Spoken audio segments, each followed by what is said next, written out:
Hi friends, ದಳಪತಿ ಕುಮಾರಸ್ವಾಮಿಗೆ ಅನಾರೋಗ್ಯ ಕಾಡ್ತಿದೆ. ಮತ್ತೊಂದು ಕಡೆ ಮಗ ನಿಖಿಲ್ ಕುಮಾರಸ್ವಾಮಿ ರಾಜಕೀಯದಲ್ಲಿ ಫುಲ್ ಆಕ್ಟಿವ್ ಆಗ್ತಿದ್ದಾರೆ. ಹಾಗಾದ್ರೆ ಈ ನಿಖಿಲ್ ಜೀವನದ ಕತೆ ಏನು? ಇವರು ಎಷ್ಟು ಓದಿದ್ದಾರೆ? ನಿಖಿಲ್ ಕುಮಾರಸ್ವಾಮಿ ಮಾಡಿರೋ ಆಸ್ತಿ ಎಷ್ಟು?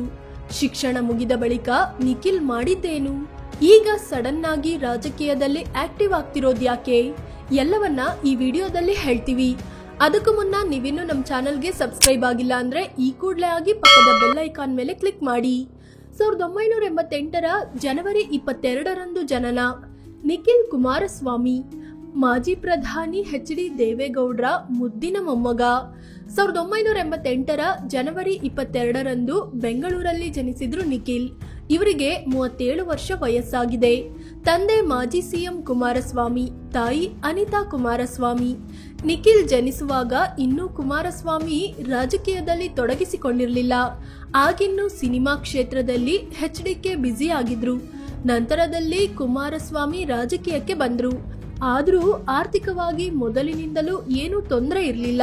ಹೀಗಾಗಿ ನಿಖಿಲ್ ಫುಲ್ ಬಿಂದಾಸ್ ಆಗಿ ಬಾಲ್ಯವನ್ನ ಕಳೆದ್ರು. ಆರಂಭಿಕ ಶಿಕ್ಷಣ ಬೆಂಗಳೂರಲ್ಲಿ ಪಡೆದ ಇವರು ನಂತರ ಸೇಲಂನ ಪೆರಿಯಾರ್ ಯೂನಿವರ್ಸಿಟಿಯಿಂದ ಬಿಸಿನೆಸ್ ಅಡ್ಮಿನಿಸ್ಟ್ರೇಷನ್ ನಲ್ಲಿ ಡಿಗ್ರಿ ಪಡ್ಕೊಂಡ್ರು.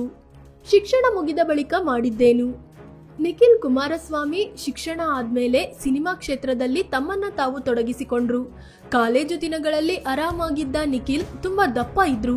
ಆದ್ರೆ ನಂತರದಲ್ಲಿ ಹಾರ್ಡ್ ವರ್ಕ್ ಮಾಡಿ ತಮ್ಮ ಕೊಬ್ಬನ್ನ ಕರಗಿಸಿಕೊಂಡ್ರು. 2016ರಲ್ಲಿ ಜಾಗ್ವಾರ್ ಸಿನಿಮಾ ಮೂಲಕ ಹೀರೋ ಆಗಿ ಸ್ಯಾಂಡಲ್ವುಡ್ಗೆ ಎಂಟ್ರಿ ಕೊಟ್ರು. ತಾಯಿ ಅನಿತಾ ಕುಮಾರಸ್ವಾಮಿಯೇ ದುಡ್ಡು ಹಾಕಿದ್ದ ಆ ಸಿನಿಮಾ ಒಳ್ಳೆಯ ಹೆಸರು ಕೂಡ ಮಾಡ್ತು. ನಂತರದಲ್ಲಿ ಸೀತಾರಾಮ ಕಲ್ಯಾಣ, ಕುರುಕ್ಷೇತ್ರ, ರೈಡರ್ ಸಿನಿಮಾದಲ್ಲಿ ನಟಿಸಿದ್ರು.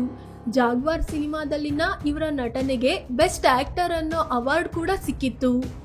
ರಾಜಕೀಯಕ್ಕೆ ಬಂದಿದ್ದ ಹೇಗೆ? ಸಿನಿಮಾ ಮೂಲಕ ರಾಜ್ಯಕ್ಕೆ ಪರಿಚಿತರಾದ ಬಳಿಕ ನಿಖಿಲ್ ಕುಮಾರಸ್ವಾಮಿ ರಾಜಕೀಯಕ್ಕೂ ಎಂಟ್ರಿ ಕೊಟ್ರು. ಮೊದಲ ಬಾರಿಗೆ 2019ರ ಲೋಕಸಭೆ ಚುನಾವಣೆಯಲ್ಲಿ ಮಂಡ್ಯದಲ್ಲಿ ಜೆಡಿಎಸ್ ಕಾಂಗ್ರೆಸ್ ಮೈತ್ರಿ ಅಭ್ಯರ್ಥಿಯಾಗಿ ಕಣಕ್ಕಿಳಿದ್ರು. ಆದ್ರೆ ಅಲ್ಲಿ ಸುಮಲತಾ ಪಕ್ಷೇತರವಾಗಿ ಸ್ಪರ್ಧಿಸಿ ವಿನ್ ಆದ್ರು. 2023ರಲ್ಲಿ ಮತ್ತೆ ರಾಮನಗರದಿಂದ ನಿಖಿಲ್ ಸ್ಪರ್ಧಿಸಿದರಾದ್ರೂ ಅಲ್ಲೂ ಯಶಸ್ಸು ಸಿಗ್ಲಿಲ್ಲ. ಕಾಂಗ್ರೆಸ್ನ ಇಕ್ಬಾಲ್ ಹುಸೇನ್ ವಿರುದ್ಧ ಸೋಲು ಅನುಭವಿಸಿದ್ರು. ಕಳೆದ ವರ್ಷ ಚನ್ನಪಟ್ಟಣ ಉಪಚುನಾವಣೆಯಲ್ಲೂ ಕಣಕ್ಕಿಳಿದು ಸಿಪಿ ಯೋಗೇಶ್ವರ್ ವಿರುದ್ಧ ಸೋಲು ಕಂಡ್ರು. ಹೀಗೆ 3 ಅವಕಾಶಗಳು ಸಿಕ್ಕರೂ ನಿಖಿಲ್ ಒಮ್ಮೆಯೂ ಗೆಲ್ಲಲು ಸಾಧ್ಯವಾಗ್ಲಿಲ್ಲ. ತಂದೆಗೆ ಅನಾರೋಗ್ಯ, ಮಗ ಆಕ್ಟಿವ್. ಗೌಡರ ಕುಟುಂಬದ ಉತ್ತರಾಧಿಕಾರಿ ನಿಖಿಲ್ ಕುಮಾರಸ್ವಾಮಿ 2019ರಲ್ಲೇ ರಾಜಕೀಯ ಜೀವನಕ್ಕೆ ಕಾಲಿಟ್ಟಿದ್ದಾರೆ. 3 ಸಲ ಸ್ಪರ್ಧಿಸಿ 3 ಸಲವೂ ಸೋಲು ಕಂಡಿದ್ದಾರೆ. ಪ್ರತಿ ಸಲ ಎಲೆಕ್ಷನ್ ಬಂದಾಗ ಪ್ರಚಾರಕ್ಕೆ ಹೋಗ್ತಿದ್ದ ನಿಖಿಲ್ ನಂತರ ರಾಜಕೀಯದಿಂದ ದೂರ ಇದ್ಬಿಡ್ತಿದ್ರು. ಫಾರಿನ್ ಟ್ರಿಪ್ ಅದು ಇದು ಅಂತ ಆರಾಮಾಗಿದ್ರು. ಆದ್ರೆ ಈ ಸಲ ನಿಖಿಲ್ ರಾಜಕೀಯವನ್ನ ಸ್ವಲ್ಪ ಸೀರಿಯಸ್ ಆಗಿ ತಗೊಂಡಿದ್ದಾರೆ. ತಂದೆ ಕುಮಾರಸ್ವಾಮಿ ಕೇಂದ್ರ ರಾಜಕೀಯಕ್ಕೆ ಹೋಗಿದ್ರಿಂದ ನಿಖಿಲ್ ರಾಜ್ಯ ರಾಜಕೀಯದಲ್ಲಿ ಫುಲ್ ತೊಡಗಿಸಿಕೊಳ್ತಿರಬಹುದು. ಆದ್ರೆ ತಂದೆ ಕುಮಾರಸ್ವಾಮಿ ಕೇಂದ್ರ ರಾಜಕೀಯಕ್ಕೆ ಹೋಗಿ ಆಲ್ರೆಡಿ 1.5 ವರ್ಷನೇ ಆಗಿದೆ. ಆದ್ರೆ ಈವರೆಗೆ ನಿಖಿಲ್ ಕಂಪ್ಲೀಟ್ ಆಗಿ ರಾಜಕಾರಣಕ್ಕೆ ಇಳಿದಿರಲಿಲ್ಲ. ಆದ್ರೆ ಇತ್ತೀಚೆಗೆ ಕುಮಾರಸ್ವಾಮಿಯವರ ಆರೋಗ್ಯದಲ್ಲಿ ಸಮಸ್ಯೆ ಆಯಿತು. ಸೋಷಿಯಲ್ ಮೀಡಿಯಾದಲ್ಲಿ ಅವರ ಫೋಟೋ ನೋಡಿ ಜನರೇ ಕಮೆಂಟ್ ಮಾಡ್ತಿದ್ದಾರೆ. ನಿಖಿಲ್ ಕೂಡ ತಂದೆಗೆ ಆರೋಗ್ಯದಲ್ಲಿ ಸಮಸ್ಯೆ ಆಗಿದೆ ಅಂತ ಒಪ್ಕೊಂಡಿದ್ದಾರೆ. ಜೊತೆಗೆ ಹಿಂದೆಂದಿಗಿಂತಲೂ ಹೆಚ್ಚು ರಾಜಕೀಯದಲ್ಲಿ ನಿಖಿಲ್ ತಮ್ಮನ್ನ ತಾವು ತೊಡಗಿಸಿಕೊಳ್ತಿದ್ದಾರೆ. ಎಷ್ಟರ ಮಟ್ಟಿಗೆ ಅಂದ್ರೆ ರಾಜ್ಯದ ಮೂಲೆ ಮೂಲೆ ಸುತ್ತುತ್ತಿದ್ದು ಸ್ಥಳೀಯರ ಜೊತೆ ಬೆರೆತಿದ್ದಾರೆ. ಒಟ್ನಲ್ಲಿ ಜೆಡಿಎಸ್ ನಿಖಿಲೇ ನಮ್ಮ ಮುಂದಿನ ನಾಯಕ ಅಂತ ನಿಧಾನವಾಗಿ ಒಪ್ಪಿಕೊಳ್ತಿರೋ ಹಾಗೆ ಕಾಣಿಸ್ತಿದೆ. 2019ರಲ್ಲಿ ಮೊದಲ ಬಾರಿಗೆ ಸೋತ ನಂತರವೇ ಈ ರೀತಿ ಆಕ್ಟಿವ್ ಆಗಿದ್ದಿದ್ರೆ ರಾಜಕೀಯದಲ್ಲಿ ನಿಖಿಲ್ ಎಷ್ಟೋ ಮುಂದೆ ಹೋಗಿರ್ತಿದ್ರು ಅಂತ ಜನರೇ ಮಾತನಾಡಿಕೊಳ್ತಿದ್ದಾರೆ. ನಿಖಿಲ್ ಪತ್ನಿ ಮತ್ತು ಮಕ್ಕಳು ಯಾರು? ನಿಖಿಲ್ ಕಾಲೇಜು ದಿನಗಳಲ್ಲೇ ಸ್ವಾತಿ ಗೌಡ ಅನ್ನೋರ ಜೊತೆ ಪ್ರೀತಿಯಲ್ಲಿ ಬಿದ್ದಿದ್ರು. ಇಬ್ಬರ ವಿಚಾರ ಮನೆಯಲ್ಲಿ ಗೊತ್ತಾದ್ಮೇಲೆ 2015ರ ಮೇ 20ರಂದು ನಿಶ್ಚಿತಾರ್ಥ ಕೂಡ ನೆರವೇರಿತು. ಆದ್ರೆ ನಂತರದಲ್ಲಿ ಕಾರಣಾಂತರಗಳಿಂದ ಈ ನಿಶ್ಚಿತಾರ್ಥ ಮುರಿದು ಬಿತ್ತು. ಸ್ವಾತಿ ಬೇರೆಯವರನ್ನ ಮದುವೆ ಆದ್ರು. ಇತ್ತ ನಿಖಿಲ್ಗೂ ಮನೆಯಲ್ಲಿ ಬೇರೆ ಹುಡುಗಿ ಹುಡುಕಿದ್ರು.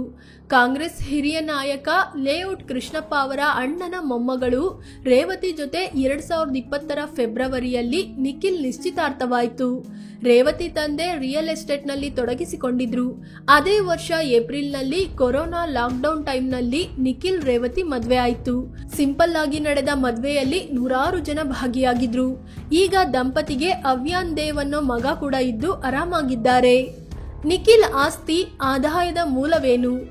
ನಿಖಿಲ್ ಕುಮಾರಸ್ವಾಮಿ ಬಳಿ ಬರೋಬ್ಬರಿ 113 ಕೋಟಿ ರೂಪಾಯಿ ಮೌಲ್ಯದ ಆಸ್ತಿ ಇದೆ. 70 ಕೋಟಿ ರೂಪಾಯಿ ಮೌಲ್ಯದ ಸಾಲ ಕೂಡ ಇದೆ. 1 ಕೆಜಿ 488 ಗ್ರಾಂ ಚಿನ್ನ ಇದೆ. Range rover, Lamborghini, 2 vanity van ಸೇರಿದಂತೆ ಕೋಟಿಗಟ್ಟಲೆ ಬೆಲೆ ಬಾಳುವ 5 ಐಷಾರಾಮಿ ಕಾರುಗಳು ಕೂಡ ಇವೆ. ಇನ್ನು ನಿಖಿಲ್ ಕುಮಾರಸ್ವಾಮಿ 2022ನೇ ಸಾಲಿನಲ್ಲಿ ತಮ್ಮ ಆದಾಯ 4 ಕೋಟಿ 27 ಲಕ್ಷ ರೂಪಾಯಿ ಅಂತ ಘೋಷಿಸಿದ್ದಾರೆ. ಉದ್ಯಮ, ಬಾಡಿಗೆ, ಆದಾಯ, ಬಡ್ಡಿ ಮತ್ತು ಸಂಸ್ಥೆಗಳಲ್ಲಿನ ಷೇರಿನಿಂದ ಬರೋ ಲಾಭ ಇವರ ಆದಾಯದ ಮೂಲವಾಗಿದೆ. ಪತ್ನಿ ರೇವತಿ ಹೆಸರಲ್ಲಿ ಎಷ್ಟು ಆಸ್ತಿ ಇದೆ? ನಿಖಿಲ್ ಕುಮಾರಸ್ವಾಮಿ ಪತ್ನಿ ರೇವತಿ ಹೆಸರಲ್ಲಿ 5 ಕೋಟಿ 49 ಲಕ್ಷ ರೂಪಾಯಿ ಮೌಲ್ಯದ ಆಸ್ತಿ ಇದೆ. ಈಕೆ ಬಳಿ 1 ಕೆಜಿ 411 ಗ್ರಾಂ ಚಿನ್ನ ಮತ್ತು 13 ಕ್ಯಾರೆಟ್ನ ವಜ್ರ ಕೂಡ ಇದೆ. ಈಕೆಯ ಆದಾಯದ ಮೂಲ ಬ್ಯಾಂಕ್ನಿಂದ ಬರೋ ಬಡ್ಡಿ ಅಂತ ನಿಖಿಲ್ ಮಾಹಿತಿ ನೀಡಿದ್ದಾರೆ. ಅದೇ ರೀತಿ ನಿಖಿಲ್ ಮಗ ಅವ್ಯಾನ್ ದೇವ್ ಹೆಸರಲ್ಲಿ 11 ಲಕ್ಷ ದುಡ್ಡಿಟ್ಟಿದ್ದಾರೆ. ಫ್ರೆಂಡ್ಸ್, ಇದು ಮಾಜಿ ಸಿಎಂ HD ಕುಮಾರಸ್ವಾಮಿ ಅವರ ಮಗ ನಿಖಿಲ್ ಜೀವನದ ಬಗ್ಗೆ ಮಾಹಿತಿಯನ್ನ ನೀಡೋ ಪ್ರಯತ್ನ. ಇವರ ಬಗ್ಗೆ ನಿಮ್ಗೇನನ್ಸುತ್ತೆ? ಕುಮಾರಸ್ವಾಮಿ ರೀತಿಯಲ್ಲೇ ರಾಜಕೀಯದಲ್ಲಿ ಬೆಳಿತಾರ ನಿಖಿಲ್? ಕಾಮೆಂಟ್ ಮಾಡಿ ಹೇಳಿ. ಅದೇ ರೀತಿ ನೀವಿನ್ನೂ ನಮ್ಮ ಚಾನಲ್ಗೆ ಸಬ್ಸ್ಕ್ರೈಬ್ ಆಗಿಲ್ಲ ಅಂದ್ರೆ ಈ ಕೂಡಲೇ ಆಗಿ ಪಕ್ಕದ ಬೆಲ್ ಐಕಾನ್ ಮೇಲೆ ಕ್ಲಿಕ್ ಮಾಡಿ. ಧನ್ಯವಾದ.